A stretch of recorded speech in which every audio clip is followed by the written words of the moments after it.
If anyone should ask me what is the very first thing I do in writing a sermon, I should in all honesty reply that I stare out the window, pace the floor, bite my lip, suck on a pencil, and look around for something else to do that will put off the sermon writing for at least a little longer. But if someone with a district attorney cast of mine bluntly asks, what is the first thing I should do, the answer would have to be, I go to headquarters and ask the help of God. I drop down on my knees and pray. After all, if I'm going to talk about God, should I not first talk to him? So, the first step in preparing a sermon ought to be an earnest, humble, manly prayer. You lower your bucket and beg the Lord to fill it. When we were graduated from Our Lady of Perpetual Help grade school in Brooklyn, we had pinned on the lapels of our blue serge suits a neat blue and white enameled pin with the motto, Auxilium ab alto. Incidentally, back in those medieval days, in the second half of the 8th grade, we were taught the elements of Latin and of algebra. There was no nonsense then, and we could spell and pass, and the teacher ruled the class. Anyway, I never forgot what was drummed into us, that we would always need that help from on high, and as the years roll on, I've come to believe that one needs it most of all in trying to compose a sermon. Where else can you really find that help? Ask the man who has tried to find it in books about preaching, like this. For some weird reason, there now rises up before me, plain as Banquo's accusing ghost at the banquet, the memory of a man wearing a white glove, Ireland's Daniel O'Connell. Because he had accepted a challenge to a duel when he was a hot-headed young man, and in the encounter had slain his opponent. Daniel O'Connell never approached the altar rail for communion, but that his blood-guilty hand was gloved in penitent white. And, more often than not, a rosary was nestled in that white glove. But his hand cradled the beads at other times too.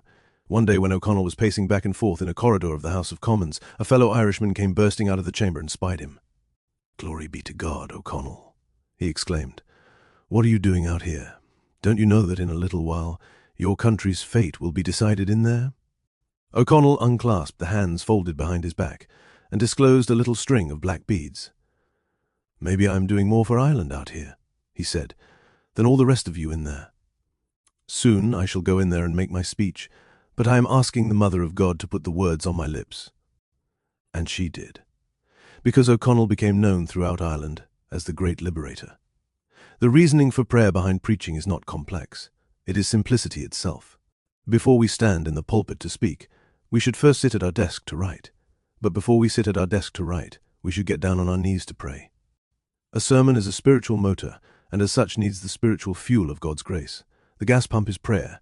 They call a clergyman a man of the cloth. The older designation was better, a man of God.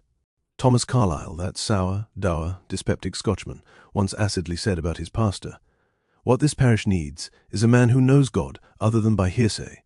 Edgar Guest, who could not hold Carlyle's pen wiper as a writer, and who was annually voted by Harvard undergraduates as the world's worst poet, still said something right on target when he wrote, "I would rather see a sermon than hear one, should not a priest be almost like a church steeple that, just by being in the midst of men, quietly reminds them of God."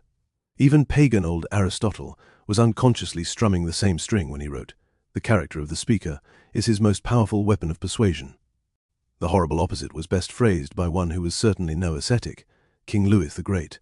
After a celebrated court preacher had finished a thundering sermon on eternity, the monarch said to him at the church doors, "Monseigneur, when I hear your words I am terrified, but when I see your life, I am reassured. A pulpit hypocrite is like a water skier. He skims flashily over the surface, but he has no depth and he delivers no cargo." Scandals in the sanctuary and defections from the priesthood have sadly altered the view from the pew. In these uncertain days, more people tend to look up at the pulpit with the raised eyebrows of suspicion. In the back of the congregation's collective mind may easily rise the thought, as they hear self-control praised and sin blasted, after all, he has to say that. He is supposed to say it. But does he believe it? And does he live up to it himself? Perhaps their thoughts hark back to the television commercial they saw the previous night, when the football hero poised the bottle of lovely lilac deodorant at just the proper angle and sprayed forth its glowing qualities. And as they watched, they were thinking, way back in the mezzanine of their brain, he gets paid to say all this. But I wonder, does he really think so? And does he actually use the stuff himself?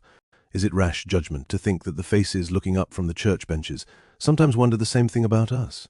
Do we really use our product, the gospel, the commandments of God, or do we just advertise all these? Do we really spend our lives in the house of God, or do we merely conduct a professional guided tour on Sunday mornings? Do we practice our faith, or just peddle it? You don't have to be a saint. You do have to be sincere. A priestly life that is always striving to be what it should be is the best remote preparation for any sermon. Humble, pleading prayer is the best immediate preparation. The priest who does not pray is the self-assured Pharisee who thinks he can do it alone. This is the Matterhorn of egotism. It is also the ocean floor of folly. Deliver us, O Lord.